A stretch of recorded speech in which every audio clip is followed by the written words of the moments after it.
अब आगे बढ़ेंगे। आगे बढ़ते हुए जो खबर है वो देशों के बीच में तनाव से जुड़ी हुई है। एक तरफ रूस और यूक्रेन के बीच युद्ध जो करीब 2.5 साल से चला आ रहा है, और इधर जो ईरान और इजराइल है वहां भी तनाव लगातार बढ़ता हुआ नजर आया है। लेकिन साथ ही साथ पिछले कुछ दिन में यूक्रेन कैसे हावी होता हुआ नजर आ रहा है रूस पर, ये इस बड़ी खबर में आप जानेंगे।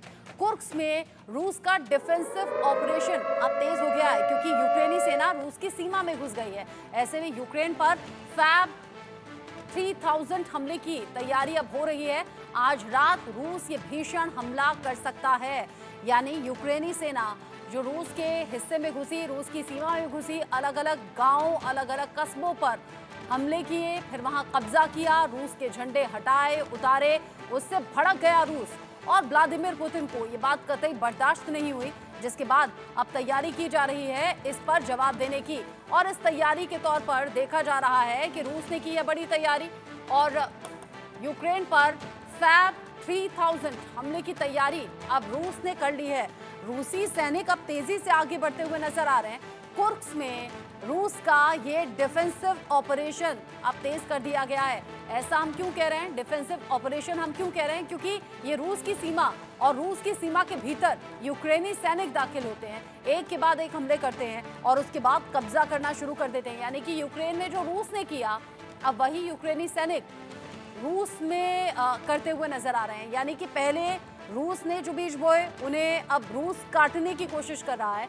यानी यूक्रेन जो बड़ी तबाही देख चुका है, अलग अलग हिस्सों में कब्जा रूस का देख चुका है, अब उसी राह पर यूक्रेनी सैनिक भी आगे बढ़ते हुए रूस में नजर आ रहे हैं। और कुर्स्क में रूस ने बड़ा डिफेंसिव ऑपरेशन तेज कर दिया है। इस पूरी खबर को लेकर क्या कुछ हालात हैं और क्या अभी नजर आ रहे हैं, और अगर यूक्रेनी सैनिक रूस की सीमा में घुसे हुए हैं तो इसका मतलब, इसके मायने है क्या, ये जानेंगे। हमारे खास मेहमान हमारे साथ में जुड़े हुए हैं। कर्नल रिटायर्ड टीपी त्यागी मेरे साथ में जुड़ गए हैं डिफेंस एक्सपर्ट के तौर पर। साथ ही साथ कर्नल रिटायर्ड संजीत सिरोही भी मेरे साथ में जुड़े हुए हैं, विदेश मामलों के जानकार। कर्नल त्यागी, पहला सवाल मैं आपसे कर रही हूं, जो हालात रूस और यूक्रेन के बीच में बने, शुरुआत में लग रहा था कुछ दिन की बात है, फिर लगने लगा बस कुछ महीने की बात है, अब तो करीब 2.5 साल हो गए और अभी भी ये जो जंग है ये जारी है। लेकिन पिछले कुछ दिन में जो यूक्रेनी सेना ने अपना गियर चेंज किया है, या फिर ये कहिए रूस की सीमा में दाखिल होकर जो हमले किए हैं, जो कब्जे किए हैं, जाहिर सी बात है पुतिन को यहाँ भड़कना भी था और भड़कने के बाद अब बड़े डिफेंसिव ऑपरेशन की तैयारी है भी। लेकिन यूक्रेनी सेना ने ये गियर क्यों चेंज किया होगा?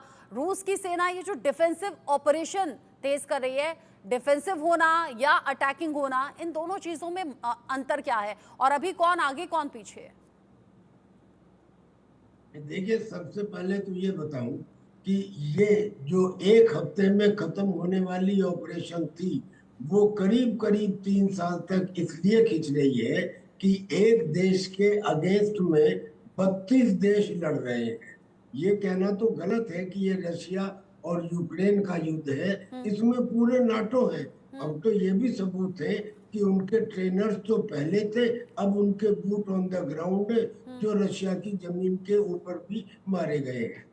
दूसरी बात, जो यूक्रेन ने रशिया के अंदर घुसपैठ की है, अब एक बात ये समझ लें कि किसी भी ऑपरेशन में छोटा से छोटा दुश्मन भी हो, उसको प्रारंभिक सफलता मिलती ही है यदि वो कोई काम सरप्राइज के साथ करे। हाँ। ये यूक्रेन ने किया, सरप्राइज के साथ उसने इन्वेड किया रशिया के अंदर, तो उसे प्रारंभिक सफलता मिल गई।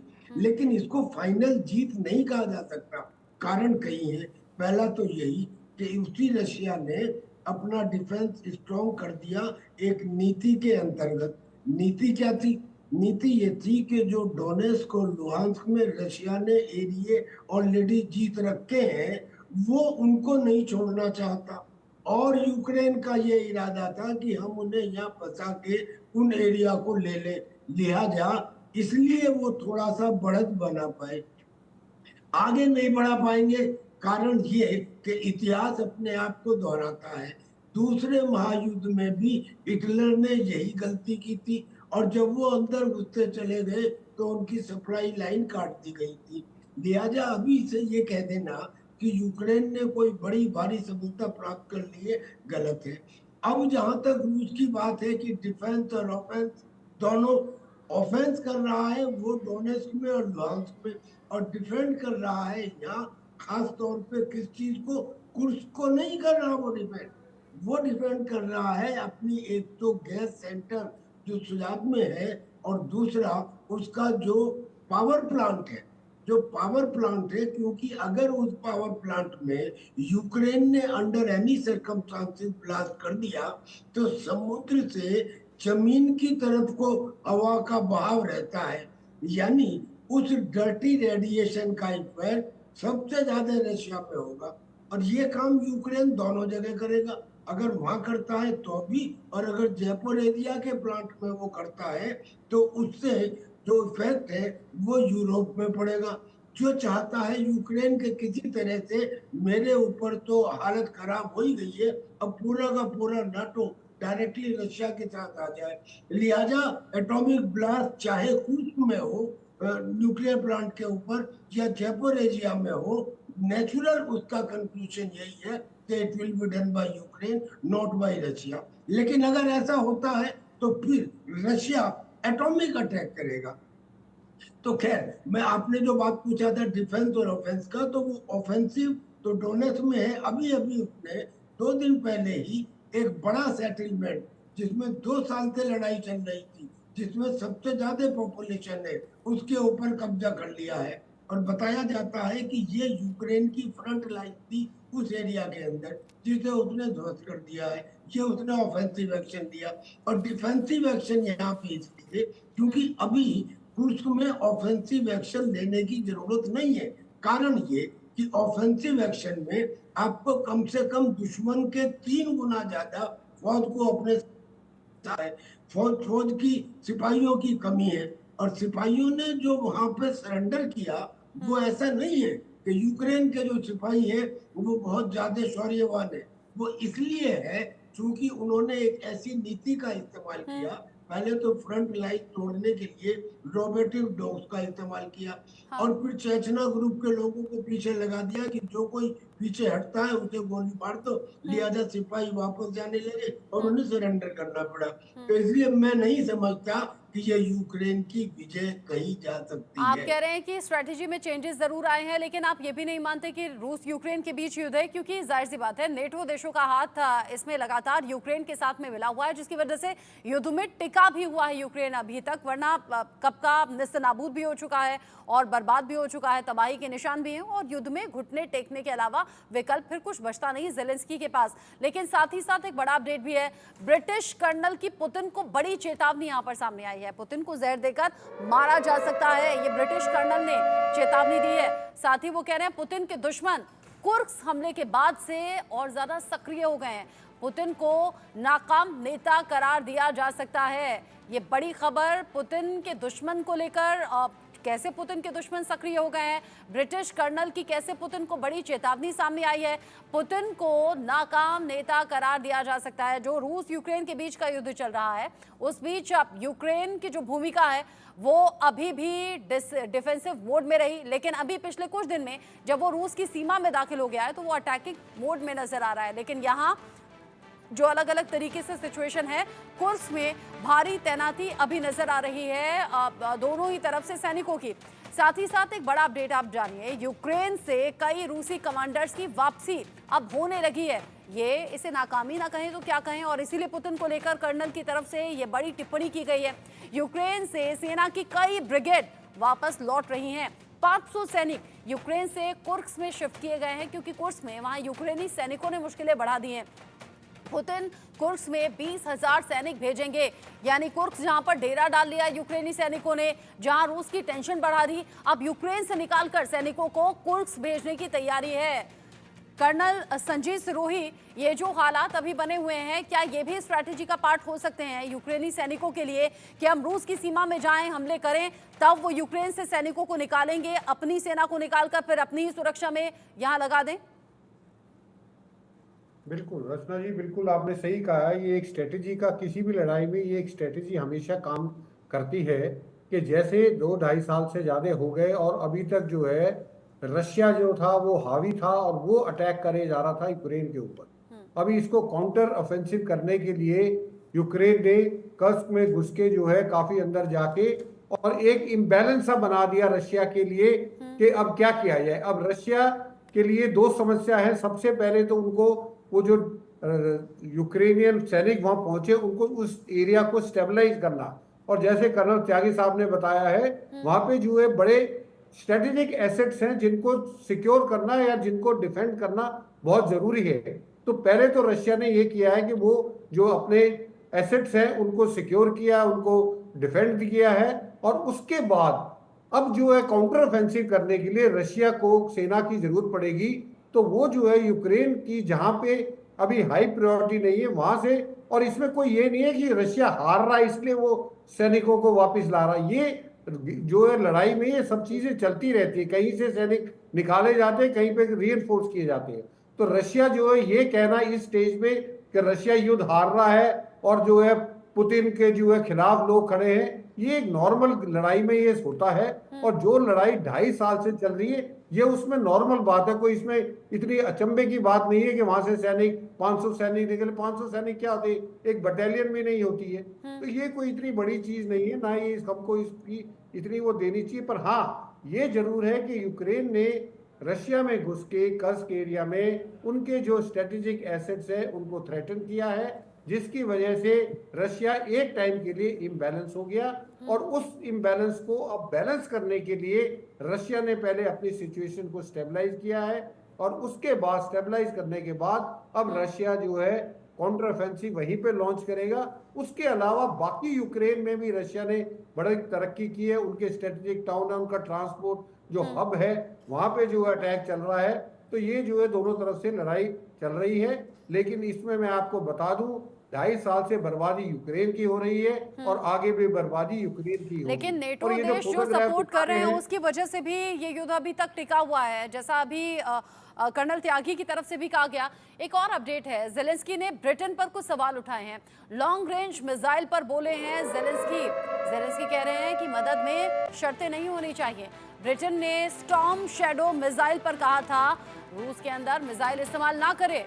यूके की तरफ से कहा गया था रूस के अंदर इन मिसाइलों का इस्तेमाल ना किया जाए। और अब जेलेंस्की कह रहे हैं मदद कर रहे हैं लेकिन मदद में शर्तें नहीं होनी चाहिए। ये जो मिसाइल है ये बड़ी तबाही ला सकती है और इसीलिए जेलेंस्की इसका इस्तेमाल करने की फिराक में, और इसीलिए ब्रिटेन ने उठा दिए हैं सवाल। लॉन्ग रेंज मिसाइल पर जेलेंस्की ने सवाल किया, कहा कि मदद में शर्तें नहीं होती हैं। ब्रिटेन ने स्टॉर्म शैडो मिसाइल पर कहा था कि इसका इस्तेमाल रूस के अंदर नहीं होना चाहिए। कर्नल सिरोही, अभी अलग अलग देशों की मदद से यूक्रेन इस युद्ध में टिका हुआ है, डटा हुआ है, लेकिन साथ ही साथ अगर ब्रिटेन जैसा देश ये कह रहा है कि रूस के अंदर आप इसका इस्तेमाल नहीं करना, तो इसके इंडिकेशंस क्या हैं? क्या ब्रिटेन ये समझ रहा है कि अगर रूस में उसकी दी हुई मिसाइल से हमला होता है या बड़ी तबाही होती है तो झेलना उसे भी पड़ सकता है?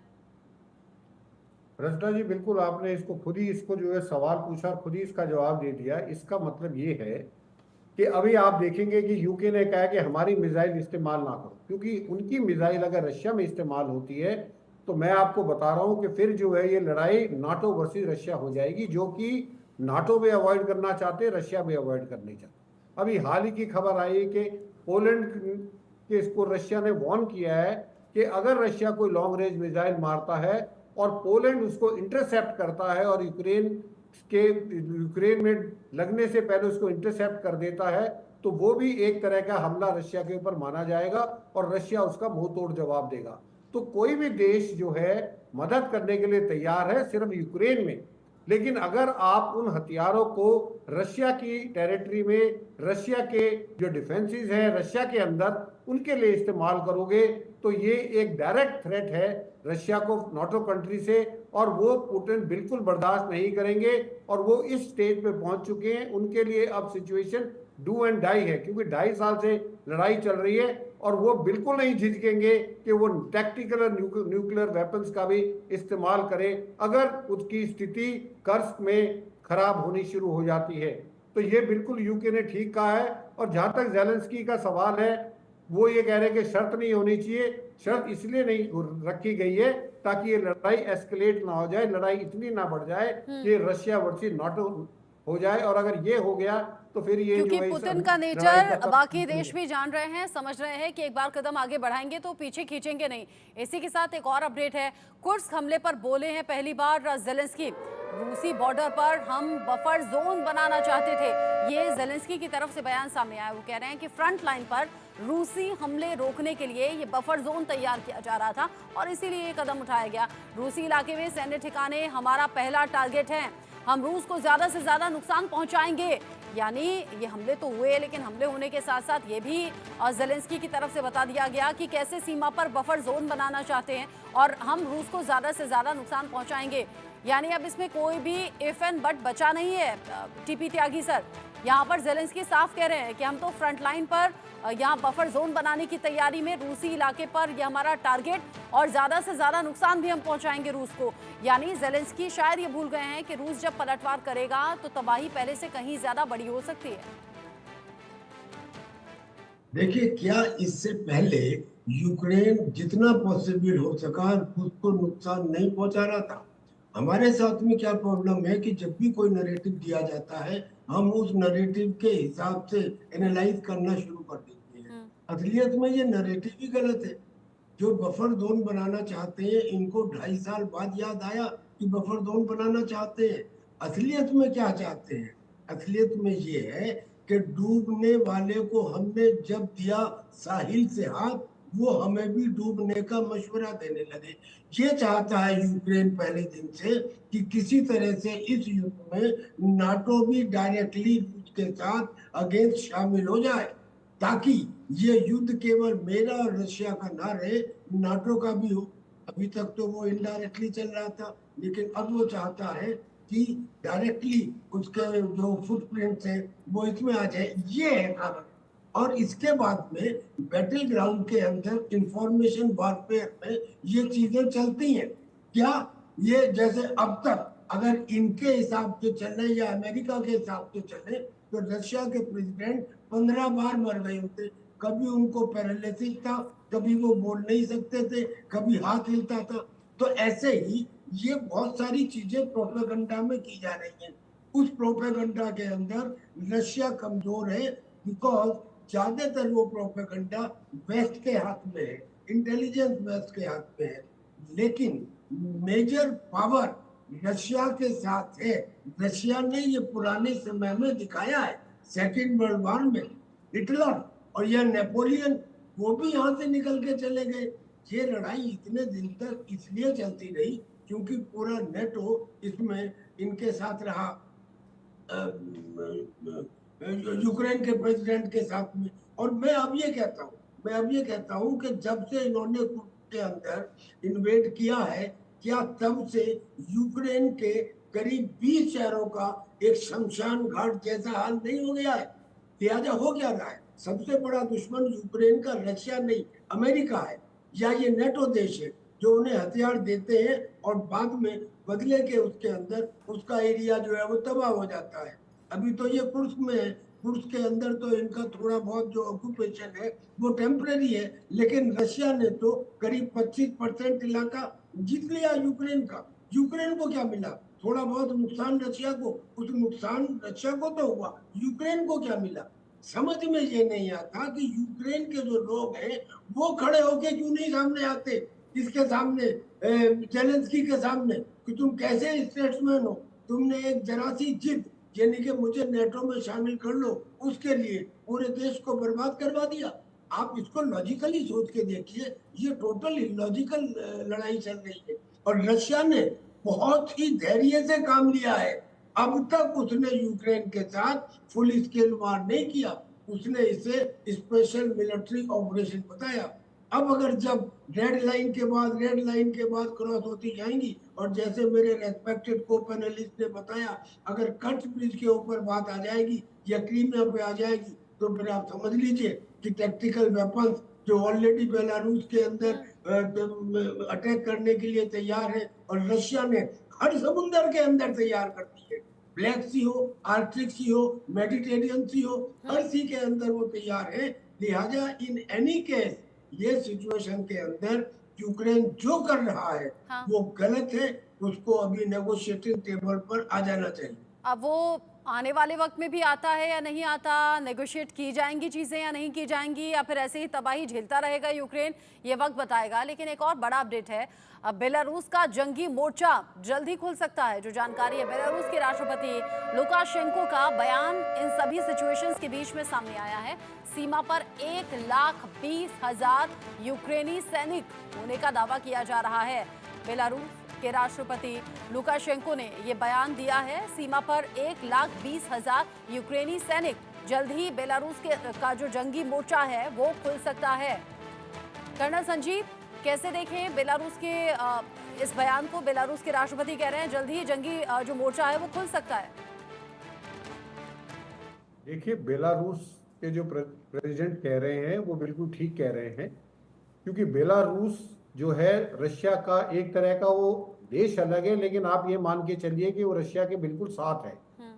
तो वो जो है, जो भी चीज अगर रशिया के ऊपर हमला होता है या रशिया के ऊपर कोई भी हालात खराब होते हैं तो उसका असर बेलारूस पे जरूर पड़ेगा। हाँ। और जैसे मेरे को पैनलिस्ट त्यागी साहब ने बताया है कि अगर वो स्थिति आ जाती है, दूसरा फ्रंट खुल जाता है, तो मैं आपको बता रहा हूँ कि यूक्रेन जो 2.5 साल से लड़ाई लड़ रहा था वो लड़ाई जल्दी खत्म हो जाएगी, क्योंकि यूक्रेन सिर्फ जो लड़ रहा है वो नाटो और वेस्ट अमेरिका के उस पर लड़ रहा है। अदरवाइज यूक्रेन अगर ये वेस्टर्न कंट्रीज इसको सप्लाई देना बंद कर दें, इसको डॉलर बंद कर दें, तो एक हफ्ते के अंदर जेलेंस्की जो है घुटने टेक देगा। और मैं त्यागी साहब से बिल्कुल सहमत हूँ कि मुझे समझ में नहीं आ रहा है कि एक आदमी इतनी जिद पे अड़ा हुआ है कि उसने पूरे देश को तबाह कर दिया है और वो आगे भी तबाही का मंजर बढ़ाया जा रहा है।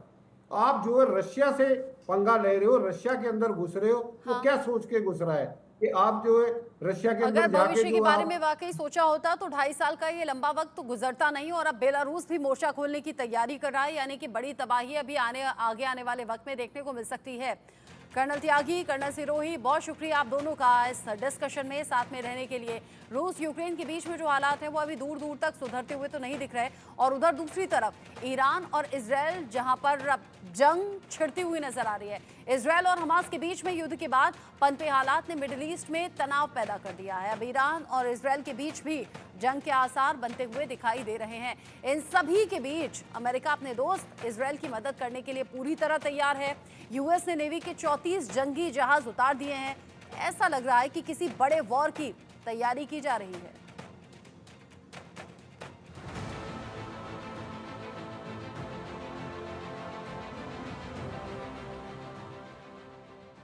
डेडलाइन खत्म हो चुके हैं। अगर मगर का वक्त जा चुका है। इजराइल पर ईरान का हमला शुरू होने वाला है। इजराइल पर सिर्फ ईरान ही हमला नहीं करेगा, बल्कि ईरान के प्रॉक्सीज भी बौखलाए हुए हैं। बस ईरान के एक इशारे का इंतजार कर रहे हैं। हिजबुल्लाह आग बबूला है, हूती हंगामा मचाने को तैयार है। हमास पिछले साल 7 अक्टूबर जैसा हमला करके इजराइल को सबक सिखाने के लिए बेचैन है। इजराइल ईरान की जंग का अंदेशा यूं ही नहीं जाहिर किया जा रहा है, बल्कि मिडिल ईस्ट में लगातार बदतर होते हालात जंग की मुनादी कर रहे हैं।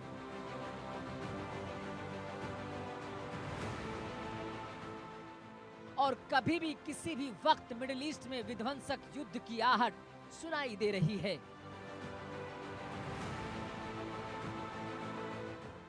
वहीं इजराइल के साथ ब्रिटेन, फ्रांस और अमेरिका बिल्कुल दीवार के मानिंद खड़े हुए हैं।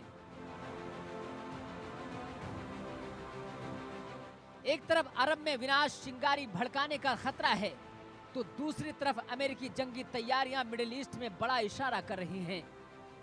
अमेरिका अपने दोस्त इजराइल की मदद करने के लिए तन मन धन से पूरी तरह से तैयार है। यूएस ने नेवी के 34 जंगी जहाज उतारकर ईरान को चेतावनी दी है कि अगर इजराइल की तरफ आंख दिखाने की हिमाकत की तो अंजाम भयावह होगा।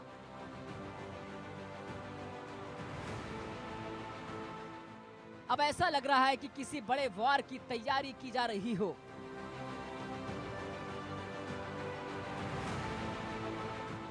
अमेरिका ने मिडिल ईस्ट में अपनी नेवी के 30% हिस्सा उतार दिया है।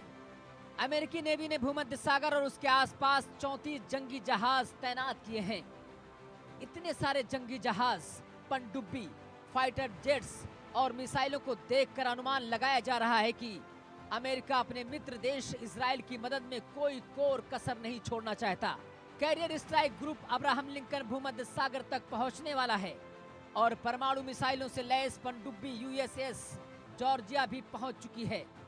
और कौन कहां तैनात किए जाएंगे ये आपको बताते हैं। ओमान की खाड़ी, जहां पर Theodore Roosevelt aircraft carrier strike group तैनात हैं। मलाक्का की खाड़ी, जहां पर Abraham Lincoln carrier strike group को तैनात किया जाएगा। पूर्वी भूमध्य सागर, यहां पर एम्फीबियस असॉल्ट शिप की तैनाती की गई है। मिडिल ईस्ट, अमेरिकी नौसेना की 5वीं ऑक्सिलरी ऑयल एंड रिप्लेसमेंट, इसमें 4 जंगी जहाज तैनात हैं। भूमध्य सागर, अमेरिकी नौसेना की 6ठी फ्लीट एओआर जैसे जहाज हैं। बहरीन, इसके पास 10 युद्धपोत खड़े हैं, 6 यूएस कोस्ट गार्ड कटर्स हैं और 4 माइन काउंटर मेजर शिप हैं। मिलिट्री सीलिफ्ट कमांड, इसके तहत 6 जंगी जहाज तैनात किए गए हैं। जिस तरह से इजराइल की मदद अमेरिका कर रहा है, उससे यही लगता है कि अगर ईरान इजराइल पर हमला करेगा तो अमेरिका पीछे नहीं हटने वाला और फिर मिडिल ईस्ट में वो होगा जो दिशा और दशा दोनों बदल सकते हैं। Bureau report, India news. जंग के हालात लगातार बने हुए हैं, बस ऐसा लग रहा है काउंटडाउन चल रहा है जो कभी भी खत्म होता है और फिर होगी भीषण टक्कर। एक छोटा सा ब्रेक यहां पर ले रहे हैं, लौटेंगे।